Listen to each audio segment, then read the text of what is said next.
All right, there will be no questions answered on the atonement. That will be, you'll have to figure that one out for yourself.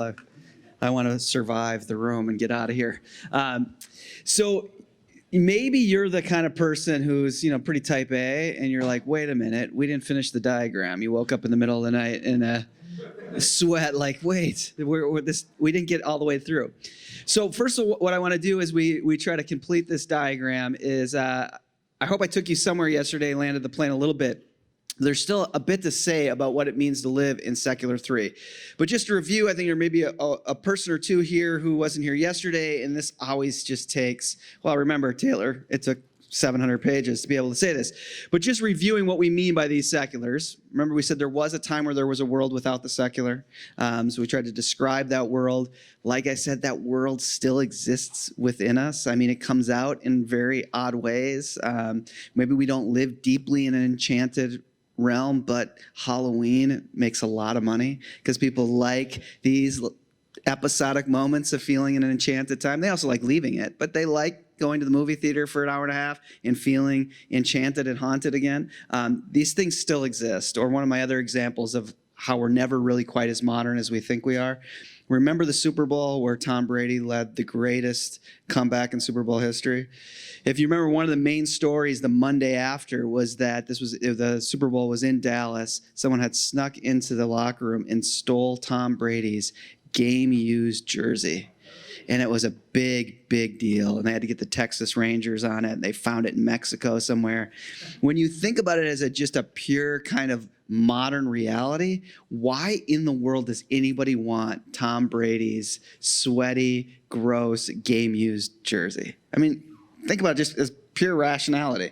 Well, of course, people do because you can sell it for a lot of money in sports memorabilia. But it will sell for a lot of money because there's still a sense that there's magic in it. It was what he wore. It has at least a faint echo of a relic, even though now, which shows us the kind of secular age we're in, the very source of the power of the relic switches from a holy person to an athlete or a celebrity. So these things are still there, but they kind of get muted and they switch a little bit. Remember, we said secular 1 is where this really big move happens, where we have a divide between the public and private, and belief gets filed away as a private thing. We can think about this in kind of political theory, where we start to, in secular 0, it very much mattered who was ruling us, say the king or the queen, that they believed and that they were faithful. It was a major issue if they didn't believe. For the most part, after the arrival of secular 1, we start to think it doesn't really matter. Who's running our public institutions? Who's the mayor of town? We don't really care what they believe. We care that the water's clean and that the stoplights work. Now, of course, there's been pushback in the late 20th century of using that to have political gains. But for the most part, you start to think what one does publicly, that matters. What they believe privately doesn't really matter. Again, that is a major transition for the pastor. Secular 2, we said, is the classic secularization theory that we used to think, sociologists used to think, that their thesis was simply this, that the more modern a society gets, the less it will be religious. So there was assertions in the 1970s that by 2020, there would almost be no more religion in the Western world, was the thought. And of course, that has not come to be at all. And sociologists have had to recant of that perspective. But we still live with this. And as Larry just showed the statistic, there is a sense that our institutions are losing resources and some sense of vitality. But we tend to define this as fewer and fewer people going to church. I've tried to make the argument to you that where we really stand now, or what it really means to live in a secular age, is that belief becomes contested or it becomes fragilized, that we're very aware that there are other ways to live our lives than maybe the one we're living, that the people across the street maybe don't believe anything, have never go to church, and they go to all their kids' sports events. Or they get their garbage cans in right after the garbage comes. And it takes you like 4 days. Point being that you're aware that there are other people living a different way that seem to maybe at times be living a good life. You're just very aware that your own belief becomes fragile. So this is an interesting way to think about this, is that a statement, we can make a statement like this, and remember I said part of the objective here was to unfold what secular means and try to get us on the same page with that. But you could, across these three seculars, you could say something like, the United States of America is the most secular country of all the Western countries. Now, if there were Europeans in this room, they would freak out and think, no way. But it would be true if you were just saying that within secular too. In secular too, the United States of America is the most secular of all the Western countries. And what I mean by that is the bone that breaks between public and private in the American Constitution and even in the American imagination breaks clean. That the separation of church and state is complete. That does not happen in England. The bone does not break clean. The king now is the head of the Church of England. That bone between the public and private does not break clean. But you would say the America is the most secular of all the countries. It would absolutely not be true. Excuse me, I probably just confused you. In a secular one frame, it would be true to say America is the most secular. It would not be true to say America is the most secular in secular two.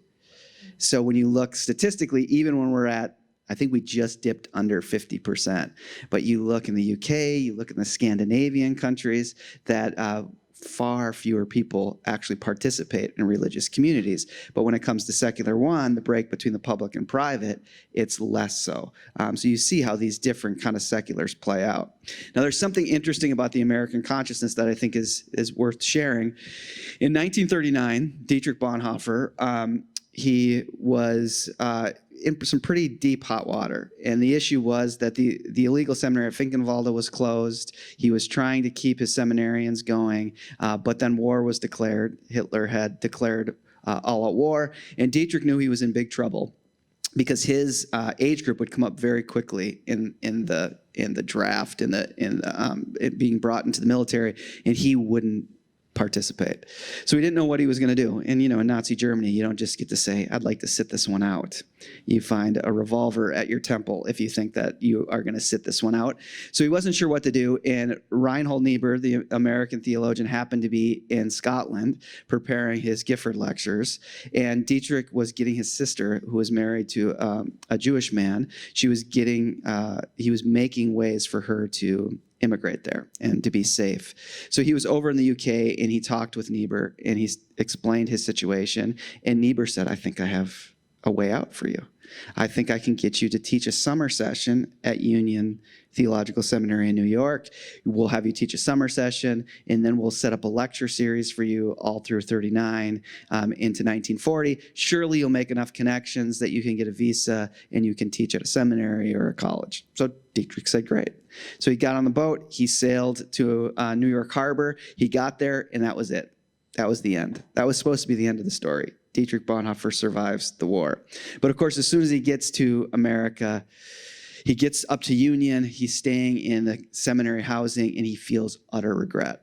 Like he has made the wrong decision, that he cannot be here. He ends up being in New York for just 3 weeks before he makes arrangements to go back to Germany. And he sends a telegram to Niebuhr and says, I have to go back. I have to. And Niebuhr writes back and says, no, you don't have to go back, Dietrich. You can stay. He says, I have to. You don't understand, Professor Niebuhr, that my people, the German people, live under a great either or. Either they can will the victory of their country and therefore the end of Christianity on the continent, or the defeat of their country and therefore the continuation of Christianity on the continent. I can't sit this out. I cannot be involved in any of the reconstruction of the church in Germany if I don't suffer through this. So he got back on a boat and headed back to Germany. The time he spent in New York City, he mainly spent in that seminary housing, pacing back and forth, praying, writing notes that they found later in German that were all, just scribbles, and then smoking packs and packs of cigarettes, just trying to, think this through. He wrote one article while he was in America in 1939, and it's a fascinating article. And it's called America, a Land of Protestantism Without Reformation. America, a Land of Protestantism Without Reformation. Now, he doesn't quite I'm going to kind of co-opt his idea to put it inside of our frame. I think it does point to this, but I am jiggling its thesis a bit. But what Bonhoeffer points out is America is just so much a land of Protestantism. But to be a Protestant is to always live under a crisis. And the crisis, of course, is that there is a God with God's word, and you are a sinner and need God's justifying work within that. To be a Protestant means there's always a kind of sense of crisis. Bonhoeffer's point, I think, is that usually the crisis in America is a crisis that gets moved into secular too. The crisis is, if you don't do better as a pastor, no one's going to come to your church. Or people are just going to move west and start a different church. You better find some kind of innovative way to survive, or you're going to be outsold. Someone's going to just start something new, and you're going to be lost in the wake of it. And I think what he means when he says without reformation is this deep sense that the crisis that we live under is the crisis of God's word spoken to us. And now this becomes the larger crisis. He goes into a bunch of other ecumenical realities that play out in this, but I think that is something for us really to think about, that inside of Secular 3, the crisis, we do live with a crisis, but the crisis is the crisis of God's very act. The crisis is for you as a pastor, how are you going to help people hear again the word of a living God? That is a crisis. I do think as a pastor, I mean, this is unfortunate probably, but I think it's true that you should have some sleepless nights. You know, you should wake up in the middle of the night and be like, oh my gosh, what am I going to do to feel that anxiety? I hope you don't have those, but you probably do. But too often I think those anxieties are, how can I get more people to come? If I don't figure out something creative, this is all going to go down, and I'm going to feel terrible about myself, and I'm going to fail God in some way. I think there should be a crisis you live under, but I think the crisis that should wake you up in the middle of the night is, how am I going to speak to these people in a way that can break through the immanent frame and help them encounter again a living God? That is a crisis. It is a crisis inside of an immanent frame of how we do that. But I think it's a generative one. I think it's one that draws us deeper into really wrestling with a living God, really trying to help people together as we walk with people to hear again the voice of a living God. So to continue our diagram, one of the ways that Taylor talks about this is inside of Secular 3, the kind of either or is either between what he calls, and I do find this the most obscure thing that he kind of mentions, so make sure I help you, help this make sense for you. He says you have a choice inside of Secular 3, that you can either have what he calls a closed spin or an open take or a closed spin. And what he means is inside, none of us get to escape the immanent frame. None of us get to escape the pressures of fragilization. But inside of that reality, you can spin things closed. And this is where he starts to reveal his own Catholic commitments, his own sense of belief. He thinks that this is a spin.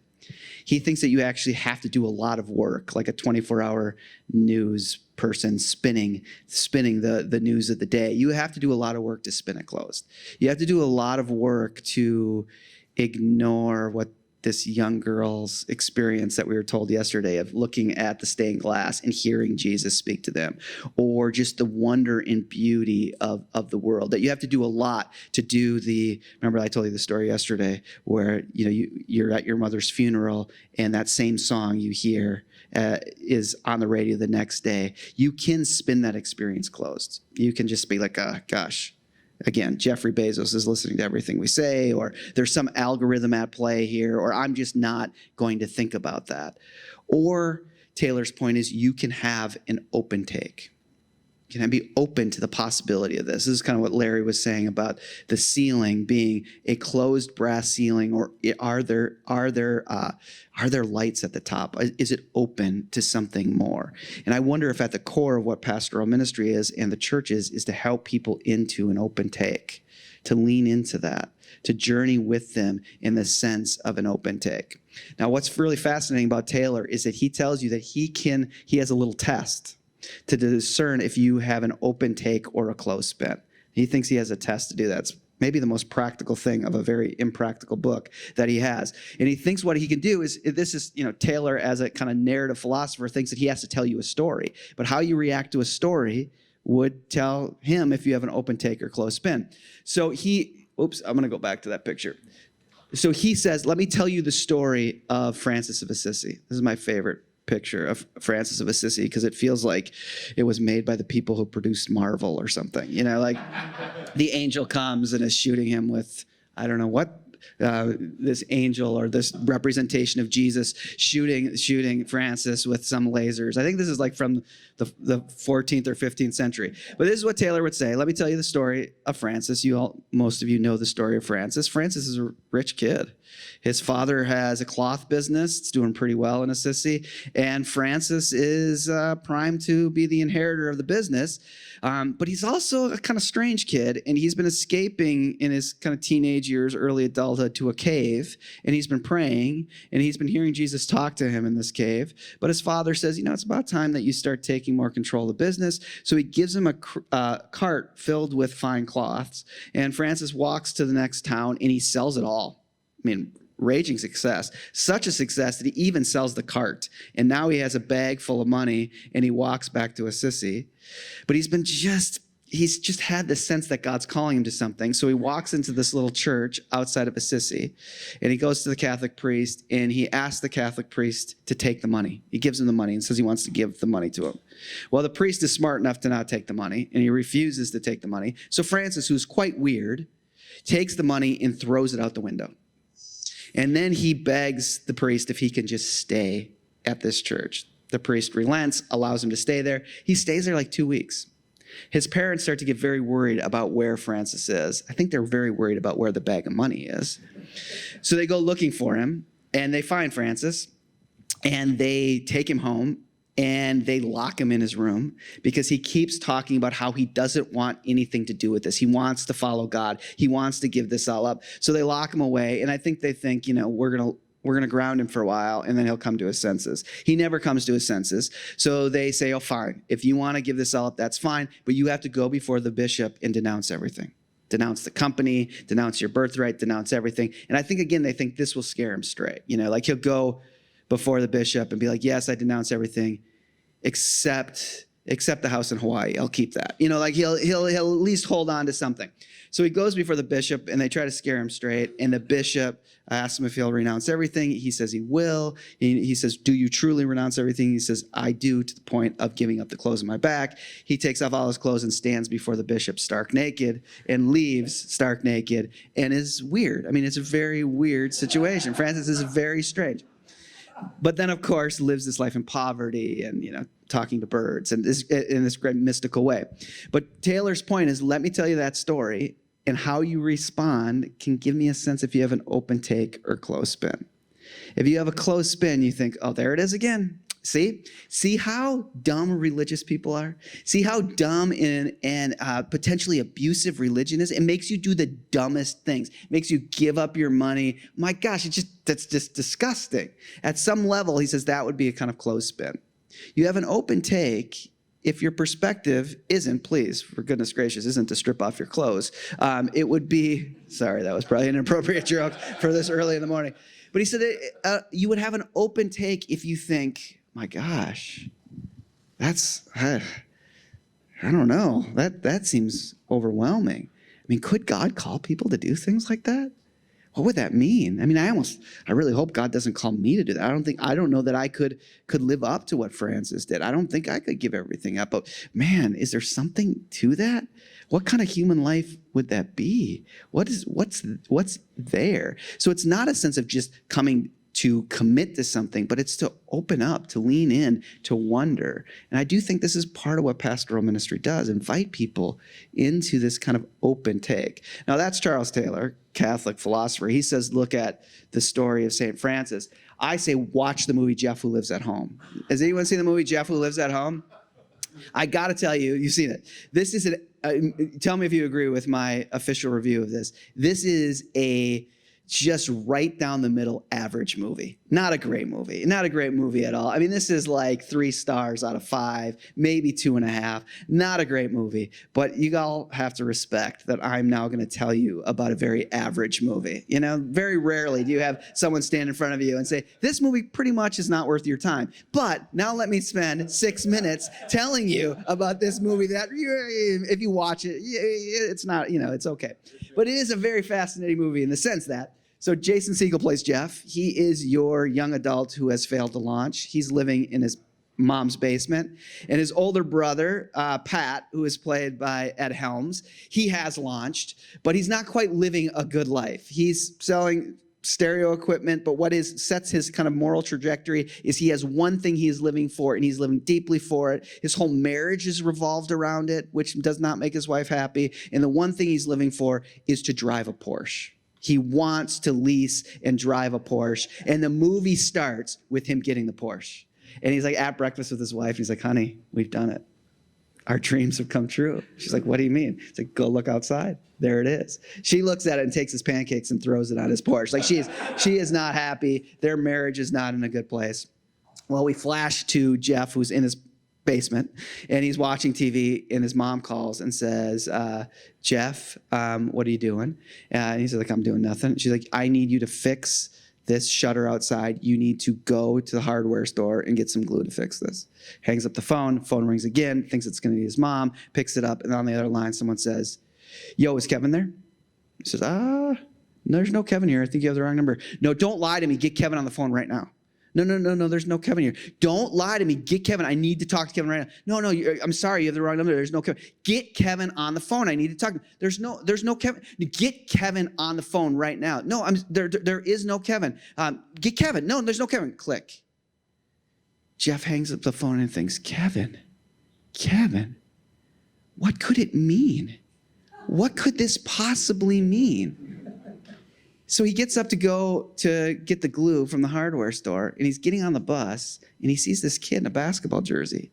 And on the back of the jersey, it says Kevin. So he follows him. And Jeff really deeply believes that there's got to be some meaning. There's got to be some purpose. There's got to be something in his life. And he believes that because his father's died. And Pat's dealt with their father's death by just trying to drive a Porsche. Jeff has dealt with his father's death by figuring there's got to be some reason, there's got to be some bigger purpose for why his father's died. So he follows Kevin, and then he kind of, gets close to Kevin, and Kevin's playing basketball, and he starts playing basketball with him, and then they start becoming friends, and they're starting to talk, and then Kevin beats him up and steals his money. Dead end. But in the midst of all that, he sees his brother across town, who's now his brother's pretty convinced his wife is having an affair, and their marriage is coming undone. So it becomes like a buddy movie where Pat and Jeff are trying to figure out how to get Pat reconciled with his wife. And at one point they end up, as they're trying to kind of spy on his wife, they end up in a cemetery. And they just happen to end up at their father's grave. And for a moment, just for one moment, Pat, who is your clothespin guy, has an open take. And he says to Jeff, he says, I keep having this dream. And in this dream, Dad says this to me. And he repeats what his dad says. And Jeff looks at him and goes, Pat, I have that same dream. I have that same exact dream. But the openness is too much for Pat, so he spins it closed again. He's like, well, I don't know. It must have just been something Dad said to us long ago and got caught in our head or something. And it frustrates Jeff. But they go on, and he actually reconciles with his wife. Pat reconciles with his wife, and it happens on this bridge where there's gridlock, and he runs ahead and reconciles with his wife. And Jeff realizes that he's really cared for his brother, that he helped him reconcile with his wife. But he's in the back of a cab, and he says to the cabbie, you ever think you'd find your purpose in life and it'd just be more? And the cabbie has no idea what he's talking about, except in the next scene, we see Jeff running on the bridge, just running, sprinting on the bridge. And then it cuts to a car in the river. We understand now why there's gridlock, and there's a car there. And then we see Jeff jump into the water and swim over to the car. And he goes underneath the water, and he pulls out 2 young girls. And then they say to him, our daddy's under there, our daddy's under there. So he takes a deep breath and goes under. And he's under there for a bit of time. And then all of a sudden one head pops up, and it's the father, and he swims over to his two girls. And then the water goes really still, and the car fully submerges. And if this was a French movie, that would be the end.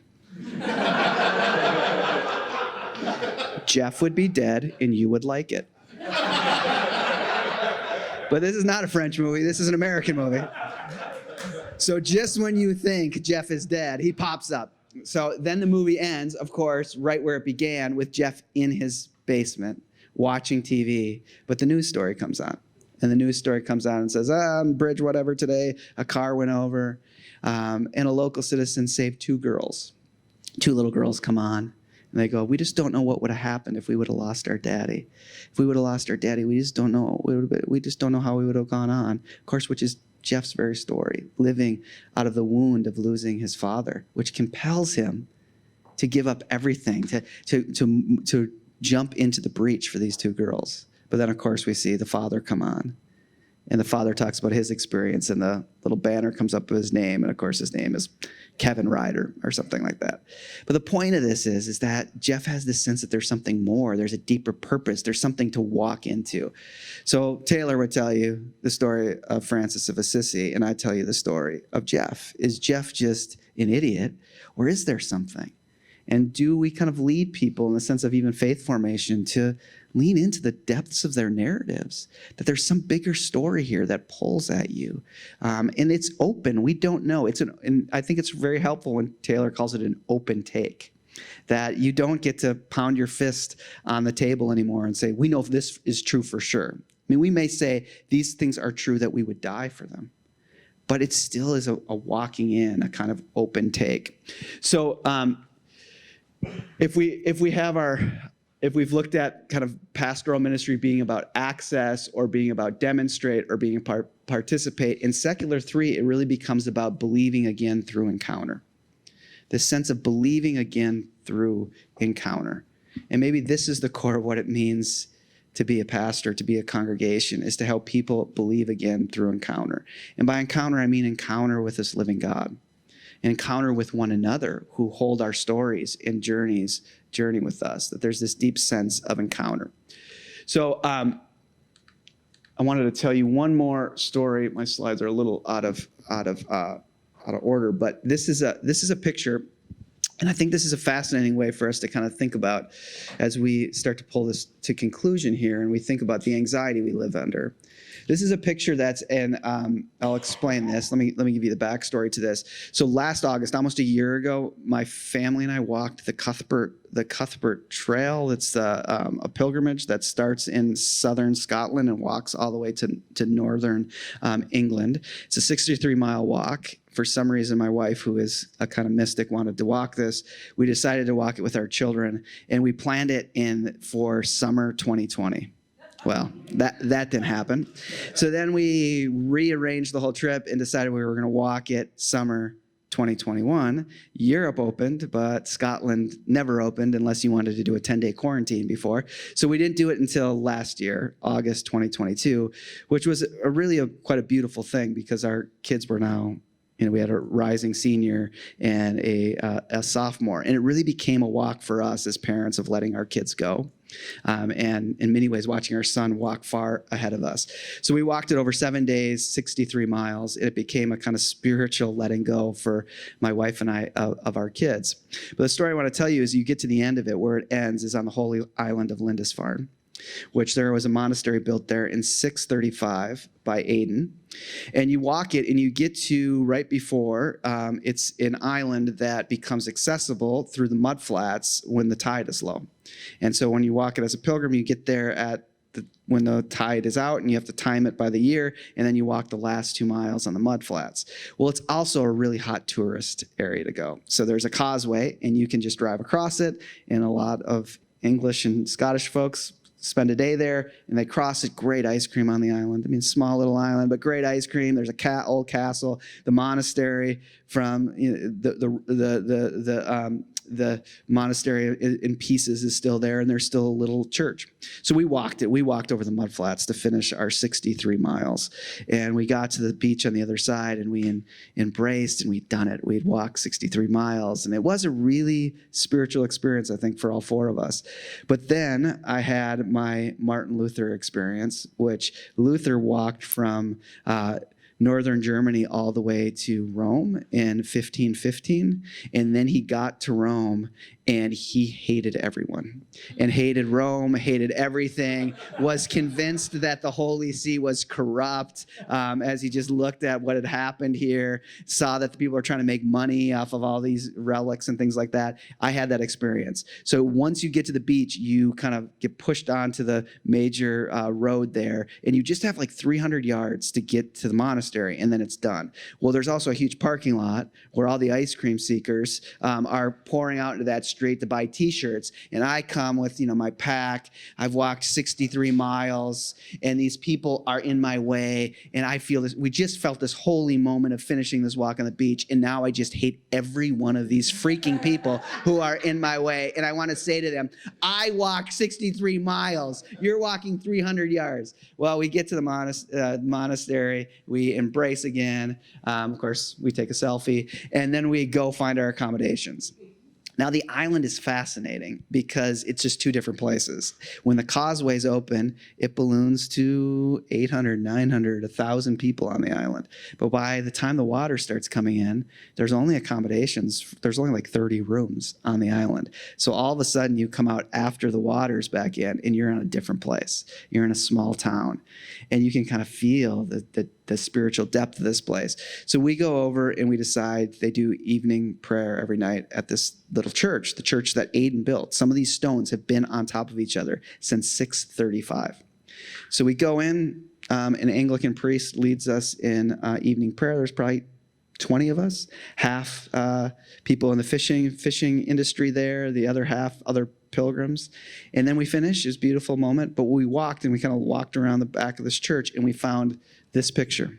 This picture is probably this big, and it lists every abbot, bishop, or vicar who has overseen that little church since 635.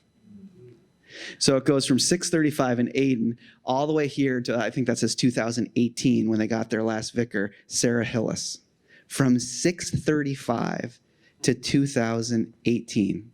She's still the vicar there now. Now, when you look at it, what's fascinating, first of all, it reminds us that we feel the church very fragile and very vulnerable right now, but it has a very long history here. 635, at least in northern England. Very long history. But the other thing that you see, and you probably can't see it because this is too blurry of a picture, but down that first column, which starts in the thousands, there's about a 300-year period where there was no one leading this church because there was no one on the island. For 300 years, they had taken Cuthbert's bones, St. Cuthbert's bones, and left the island because there was intel that Viking raiders were coming down from the north and raiding monasteries. So they took all their accoutrements and they took Cuthbert's bones and left 300 years before they came back. Now, my point of all this is not only that this is a long, long tradition, the church, but also we are not in the golden period of church life. These are hard times. These are hard times for American Protestantism, hard times for Christianity across the West. These are difficult times. But there aren't any Viking raiders. And what I mean is there have been harder times. There have been harder times, and the church has made it through. And I say that in part because it's so easy to feel like it's up to you. On your watch, this could happen. The church could have to close, and it will be your fault. And I want to remind us that this is a much deeper history at play here. And sometimes I'll have people say to me things like, wow, if we don't get our act together and get it together quick, there's going to be no church in America. The church is just going to disappear. The church is going to be gone. And I get that this is, if you mean that our denominational structures may implode, that we may not have the same kind of theological education that we do, that some of these institutions may have to be reinvented. That may be true. But the church is the very body of Christ, will continue. And God will move within it. And so these are really, really hard times. But I want to remind us that you are part of something bigger than you. And I want to remind you that, well, at least you don't have Viking Raiders crashing through the doors and stealing your stuff. You know what I mean? Like we deal with other struggles, but there have been many who have come before you who have dealt with difficult times, and God has been faithful and seen us through. All right, final words here, final points to finish our diagram, is that one of the reasons I think we can't avoid secular 3 is because inside of this cultural reality, we find ourselves with a new ethic and a new authority. We have a new ethic and a new authority. And you all know this really well. We've felt this. The new ethic is what we call the ethic of authenticity. And we heard those campus ministers talk about it. The new ethic we tend to have is one of authenticity. This has been one of the points that Taylor wants to make to us that's, I think, interesting, and we could push back on him a little bit because he was really seeing into the future when he did these lectures in the 1990s and was pushing back against those who thought we were entering into an incredibly narcissistic and hedonistic time, especially those who were writing about college students, thought that, geez, this generation is just utterly narcissistic and hedonistic. And Taylor's point is no. There is an ethic at play here. It's just an ethic of authenticity. And that ethic is that every human being has a right to define for themselves what it means for them to be human. And the ethic plays out that no human being should ever tell another human being what it means for them to be human. Now, Taylor thinks that that's ultimately a positive move that's occurred. And I think we can celebrate it as a positive move, too, that those who did not have voice before to speak of their experience now do have voice to speak of their experience. We also really struggle with what this means for kind of a subjective individualism and how we negotiate that. I think Taylor thought ultimately that authenticity would be a good thing. I think it still remains a pretty good thing, but it also has been co-opted by certain forms of identity politics and things like that that have become hard to negotiate and hard to figure out. And I think kind of religious forms of life have often had to really negotiate. And we've seen a critique of younger generations of people that said the problem with religion is religion tries to tell people how to live their lives. Now that we're back at Wendy again from the very beginning, which is you have to be told in some way how to live your life. You're somewhere, somebody somewhere, some entity somewhere is telling you how to live your life. So no one figures out how to live their life in a vacuum.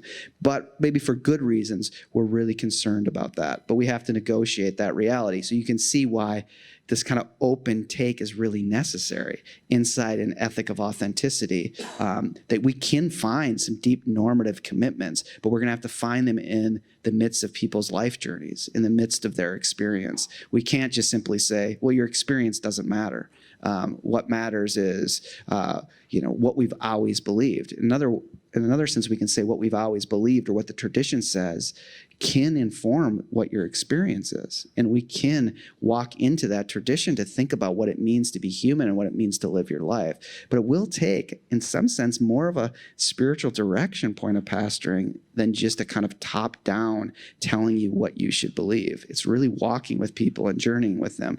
And that other element of it, which is a little bit more, I think, difficult and problematic to deal with, but is that there becomes a new authority. And the new authority is you really should only follow what speaks to you.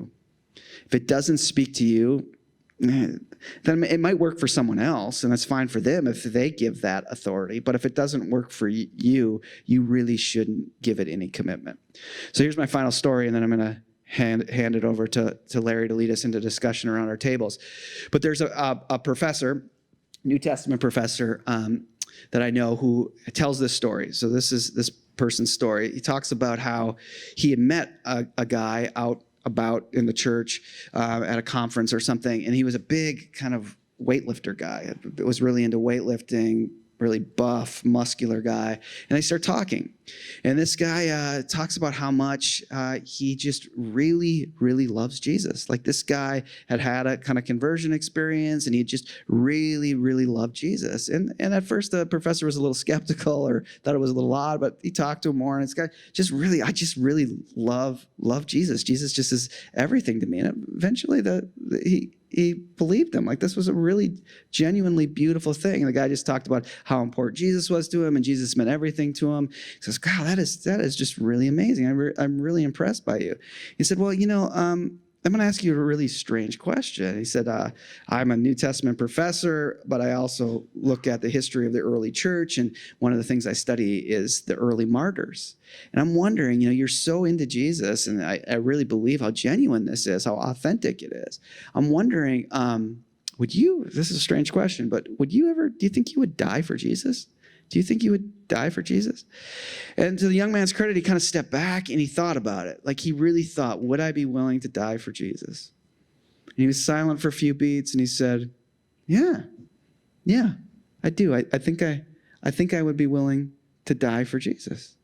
And the New Testament professor believed him. He thought this guy probably would really die for Jesus. And he was so impressed. He's like, I just can't believe this. And this New Testament professor will tell like groups of pastors this story. He's like, I was so impressed with this guy. So then I asked him, New Testament professor says, I said, I'm just so impressed with you. Where do you go to church? Where do you worship on Sunday mornings?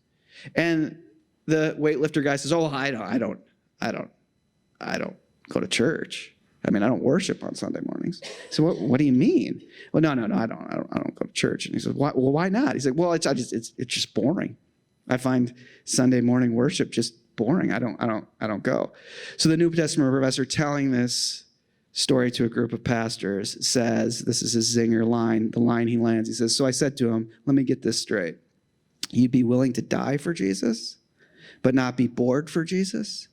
And all the pastors in the room stand up. Yeah, give it to him, professor. That's right. See how inconsistent this is? We lead worship. We want people to come, but I think the New Testament professor misses something.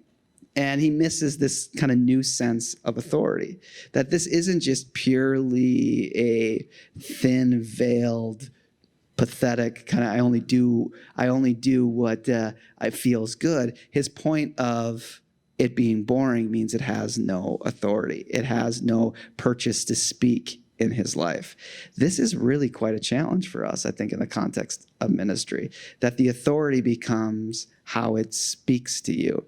And these become, I think, really necessary of how we negotiate these. And it makes the secular 3 reality, I think, really come home. It would be kind of nice, maybe it would be nice to just turn and say, let's just worry about secular 2 issues. Let's just worry about fortifying our institutions. But inside this cultural reality where an ethic of authenticity plays, where this new kind of authority plays, it'll be all the more necessary to be able to journey with people, to speak of the possibilities of purpose in their life and meaning in their life, to point to a God who still acts and moves and speaks within the world. It will be a challenge, but will also be quite beautiful in the midst of it, I think.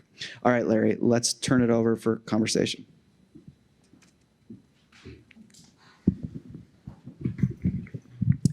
Okay, so I'm going to try to weave a couple things into a question. Okay. All right. So I'm thinking about Silicon Valley keeping time, or Apple time, right?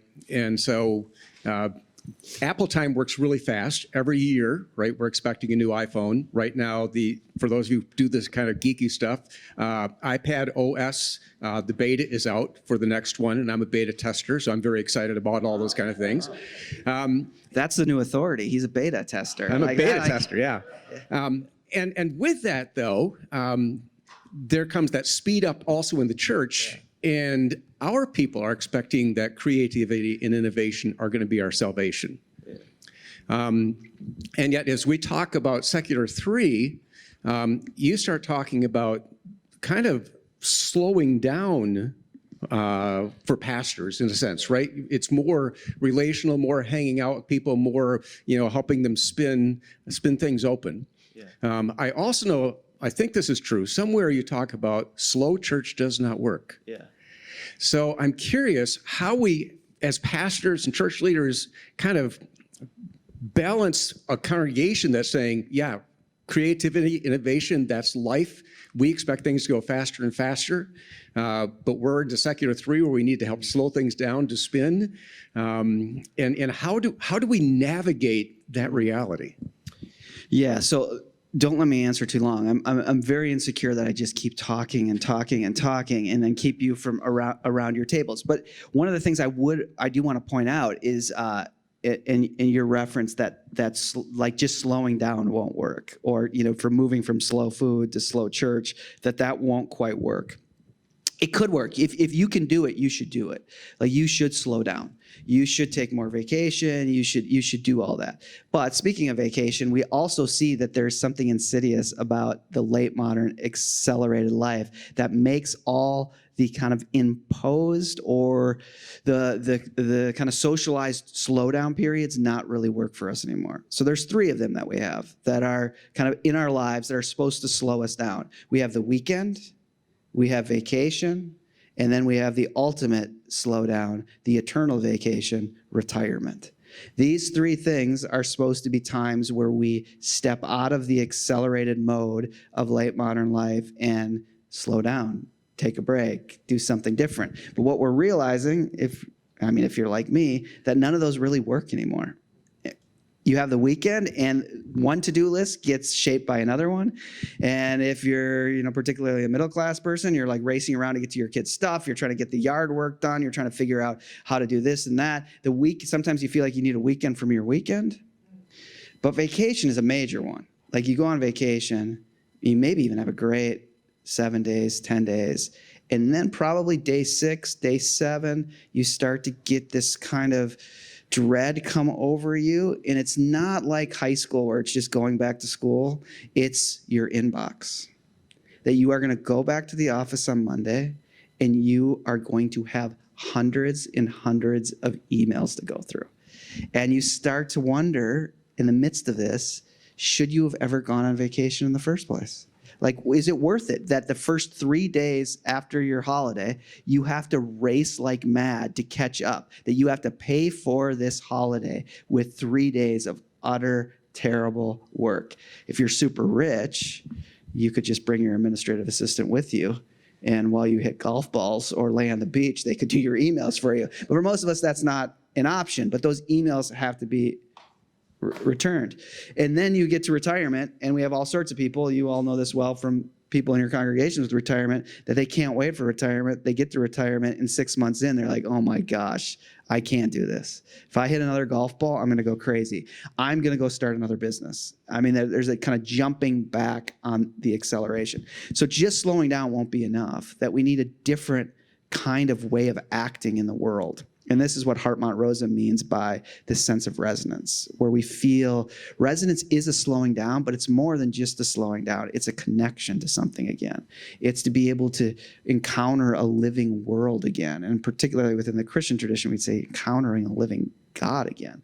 This is what our churches need to be. So the kind of practices, I think, need to help people into these experiences of resonance, into these encounters. That's what I mean by believing again through this sense of encounter. And that will take a sense of, this is a really hard thing to say to a group of Protestant pastors, but it may take its core practice, teaching a congregation and teaching yourself how to wait, to be waiting people, waiting for God to move.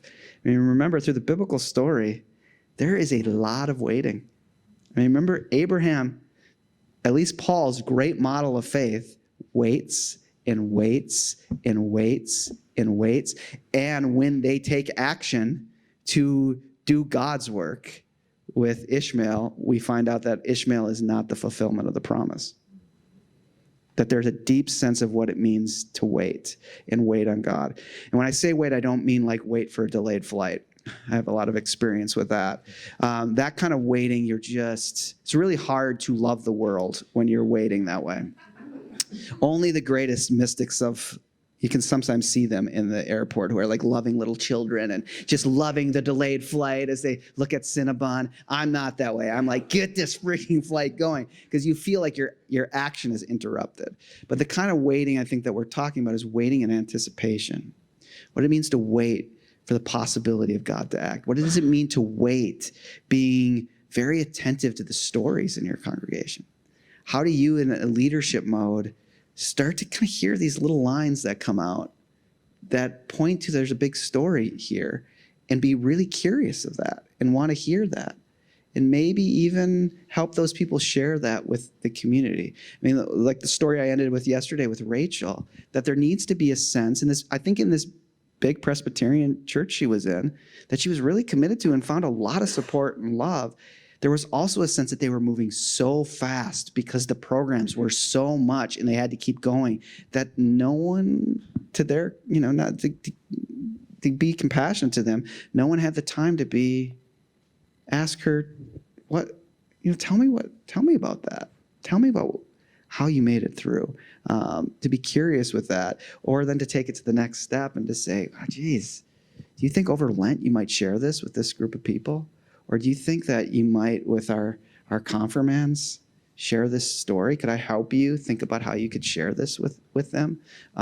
And in many ways do kind of spiritual direction in the midst of encouraging her to tell the story as a gift to the church. So it will take that kind of different disposition in many ways, but we will always feel then the heat of acceleration at our neck, because remember how dynamic stabilization works. If you dare wait, you could fail. You could fail all of Protestantism. You could fail God.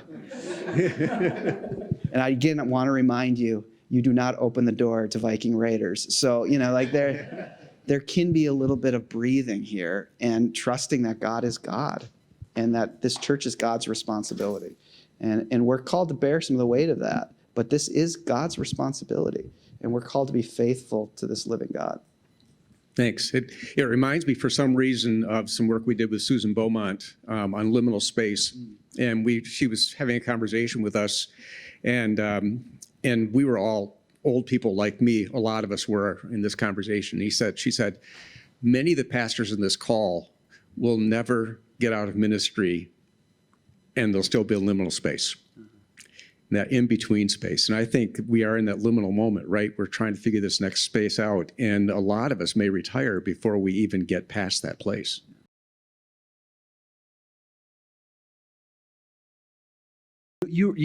Larry, go for it. You I repeat. was just going to say, he's just saying, how do we hold two and three at the same time? Yeah. Because we're living in both those spaces right now. Yeah. And you said it really well, that we have to. I mean, I think as a ministry leader, as a pastor, you feel pinched by both, and you should feel pinched by both. I mean, this is part of the vocational, I think, struggle.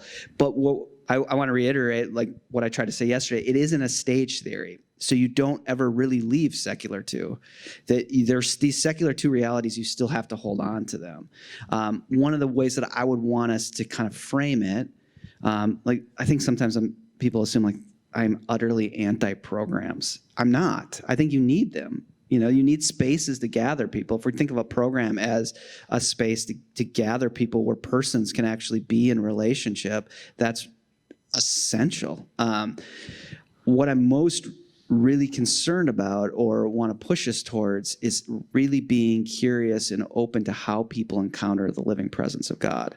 And I don't often think that happens primarily through a program. It happens within the relationships, maybe in it or around it. But it would be incredible poor stewardship to just say, we're never going to worry about secular two issues again. I think we have to take the responsibility for these institutional structures, for these buildings.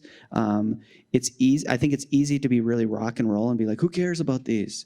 But human beings always have their being in a place and in a space, and we have to think about what it means to steward those.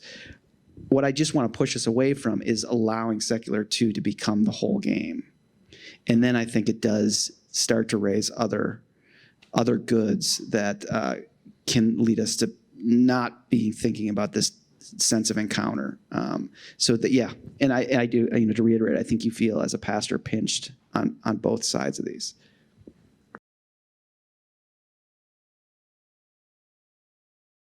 Your question is thinking about space, and does the space, we think, well, let's bring a facelift to the space because this is where we live. This is our space. We want this to be a place where it is for our community, and also the sense of kind of trying to justify the expense by, well, if we really have good facilities, then more people will come. This will attract more people.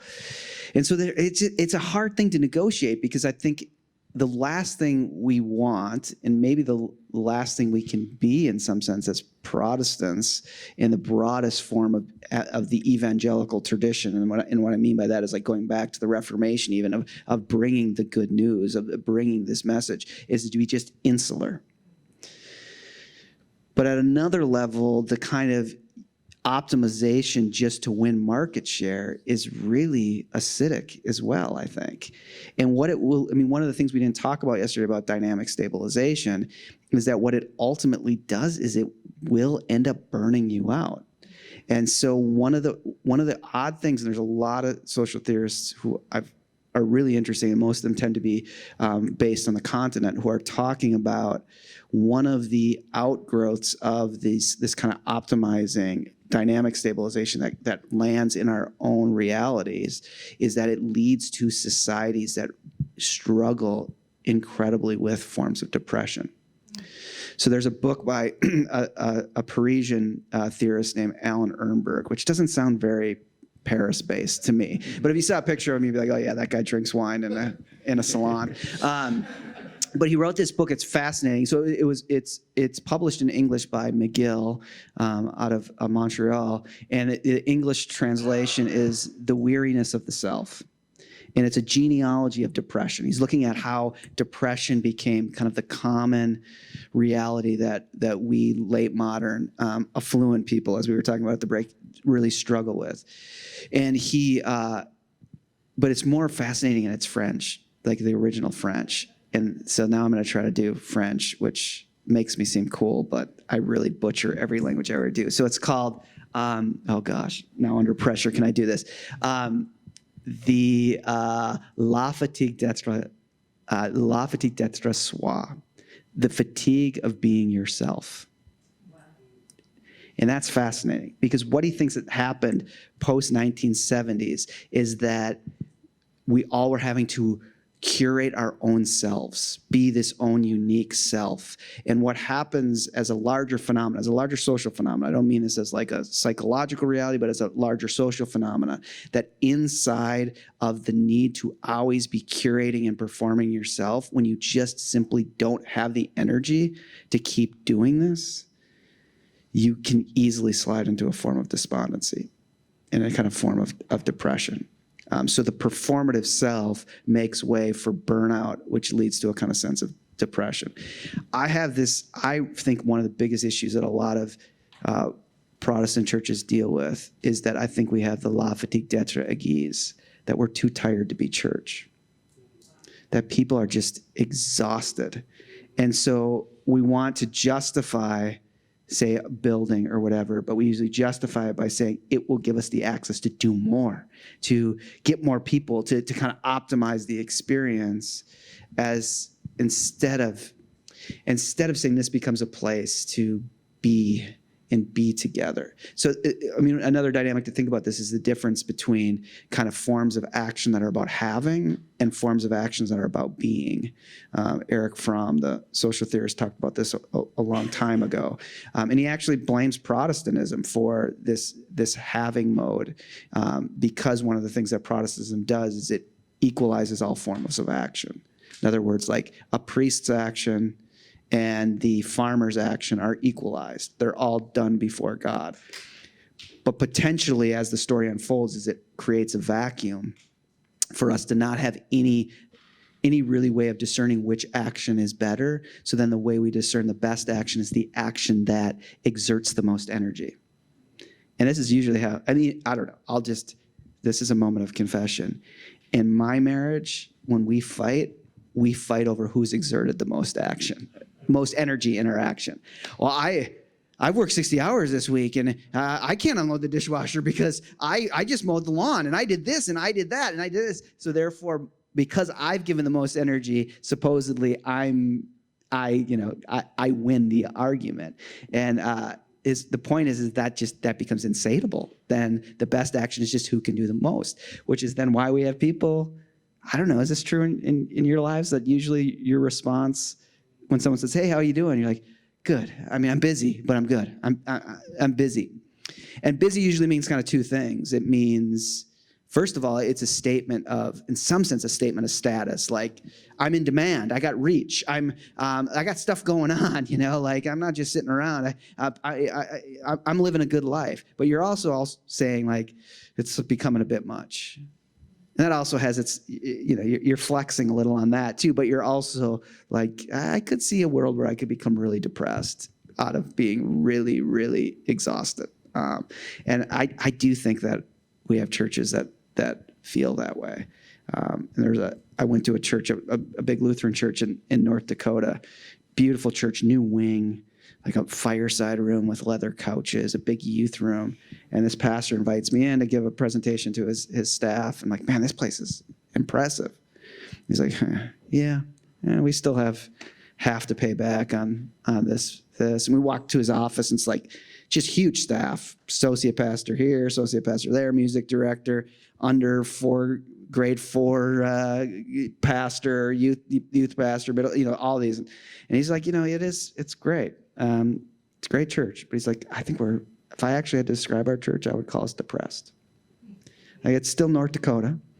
People still show up on Sunday mornings, and people really want us to change. We say, like, the church needs to change. They're like, yes, it needs to change. It's like, well, then we're all going to have to pull on the rope. They're like, no, we don't want to pull on the rope. Like, we're too tired for that. It's like, it feels like we're depressed.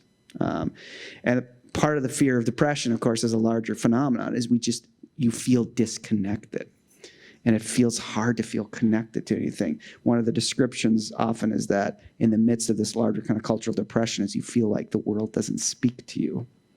That it's just, there's the live wire between you and the world is gone out. And so, yeah, that's a really long answer to your perspective. But yeah, so how does this allow us for life together? In a life that cares about our neighbors and reaches out to them? Or how do we think about it as trying to have more market share? And these are fine lines. And one of the things that will occur here is you will tumble into one over the other. John McMurray, the Scottish philosopher, says that purpose is about intention. Like, what's your purpose? What's your purpose with your new building? Part of it is intention, that people, purpose is intention. And all the whole, God bless it, the purpose-driven everything was really about, as a pastor or as a church or as a youth worker, you should really have intention on what you're doing. What are your intentions? Make those known. Well, you can think whatever you want about that. But McMurray's point is that purpose, yes, has intention to it, but it also has motivation connected to it. What is motivating you? We could put it in a more spiritual vein. What is the spirit that is motivating you? And so those are the questions to ask about our programs, about our buildings. What's our intention with this? Well, our intention is to serve the community. Our intention is to be a place where we all feel welcome. But you also have to make a confession on what's your motivation. What's motivating us is we hate that big church across town that's caking all our people, and they have a climbing wall, and we're going to get some of our people back. And I know I'm like the fourth best pastor in this community, and I'm going to show them that I'm really the best. Like there's that kind of sense that plays in too, and we have to be able to confess. This is why I think at the core of this is confession. Like, and when I talk about stories, it's really about how do you create space for confession. You've been seeing around Twitter that beautiful scene of Francis sitting in those, like it's the World Youth Rally in Portugal or whatever, and Francis is sitting, they had all these portable confessions, and there's Francis taking the confession of like a 11-year-old girl or something. It's incredibly beautiful, but he probably is confessing too. I mean, that's one of the beautiful elements of Francis is when people come for him to pray for them, he often will tell them, no, you need to pray for me. I need your prayers as well. So how do we live in a kind of a mode of confession, which is confessing, I think, our motivations.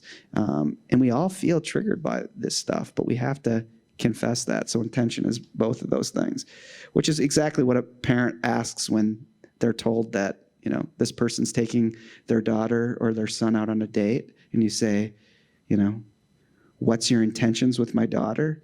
Really what you mean is, what's your motivation? What is motivating you to take her out?